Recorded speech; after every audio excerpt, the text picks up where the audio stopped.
I never imagined a single evening could rewrite the entire cartography of my existence.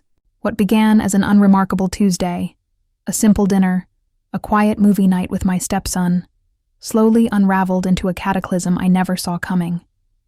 There was a tension in the air that night, subtle at first, like the faint scent of ozone before a storm, but heavy enough to make the very rhythm of my heart feel restless and out of sync. Somewhere deep within the architecture of my being, that same unease was waiting, a dormant fault line. I didn't recognize how close the tremor already was, because in one quiet, irreversible moment, I learned that some lines once crossed are not merely transgressed. They are incinerated, leaving a permanent scorch mark on the soul that can never be painted over. That summer felt endless, a season suspended in amber. The house stood perpetually still, caught between slants of oppressive sunlight and profound silence. My husband, George, was always away. Another business trip, another late-night call that sounded too rehearsed, too casually dismissive to be genuinely questioned. Our marriage had long since curdled into a comfortable, sterile arrangement. It was all structure and no soul. A beautiful, empty house where the furniture was perfectly arranged and the heart had been evicted. Days passed with the monotonous precision of clockwork, but the nights felt heavier, longer, a tangible weight on the chest. Loneliness became something I could touch, a fine layer of dust settling on every surface, including me. Then Liam arrived.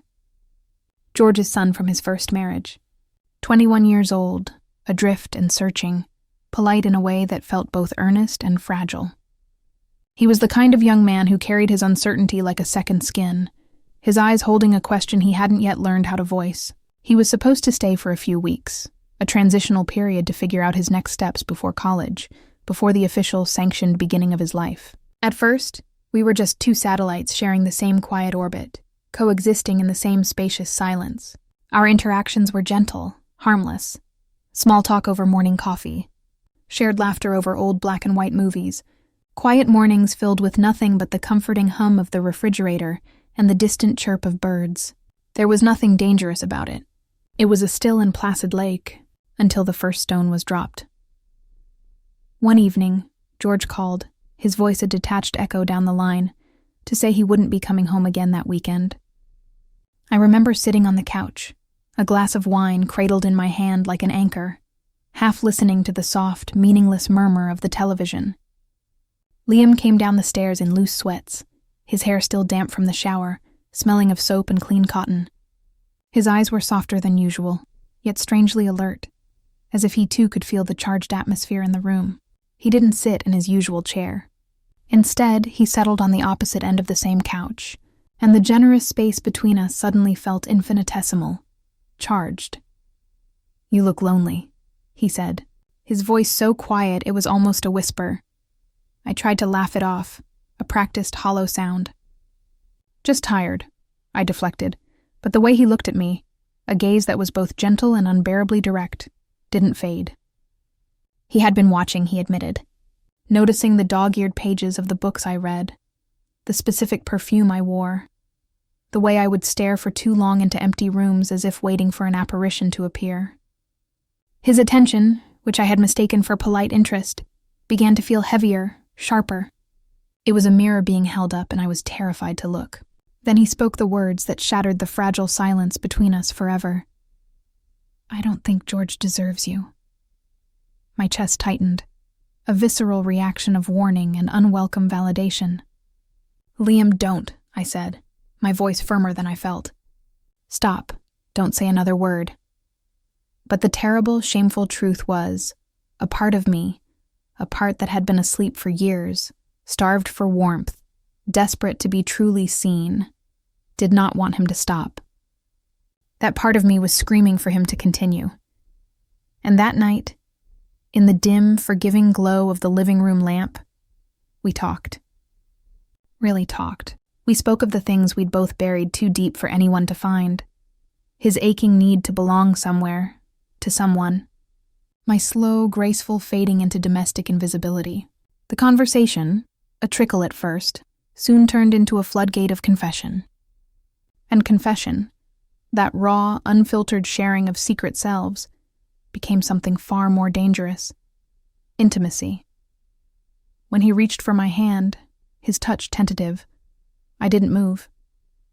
I was a statue holding its breath. When he leaned closer and whispered my name, not Mom, not Ma'am, but my name, my resistance trembled and crumbled into dust. And when his lips finally touched mine, the world didn't explode. It went utterly, profoundly quiet, as if every sound had been sucked into the vortex of that single catastrophic moment. Morning came with its cruel, unflinching light. Guilt seeped into every corner of the pristine house, heavier and more suffocating than the previous night's passion. I told myself it was a mistake, a moment of profound weakness that could be catalogued, regretted, and eventually forgotten. But Liam didn't let go. His resolve was as steady as my own was fractured. A deliberate, lingering touch on my arm as I passed him in the kitchen. Small folded notes slipped secretly into my palm. His gaze, now filled with a new, fierce certainty, followed me everywhere. His hunger mirrored my own. And that terrified me most of all, because for the first time in years, I felt terrifyingly, vibrantly alive.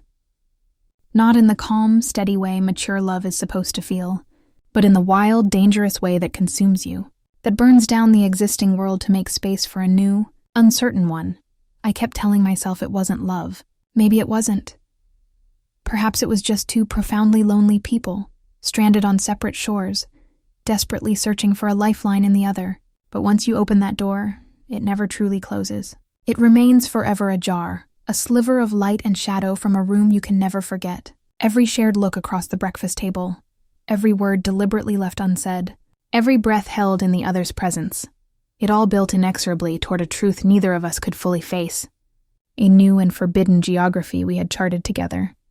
And even now, long after the summer has ended and the house has returned to its original, profound silence, I can still feel the weight of that night pressing against my chest, a constant low-grade atmospheric pressure. The memory doesn't fade with time. It lingers alive and breathing, waiting in the quiet spaces. It is a secret that now lives and pulses between two people who should have known better, who saw the cliff's edge and chose, with eyes wide open, to step into the abyss.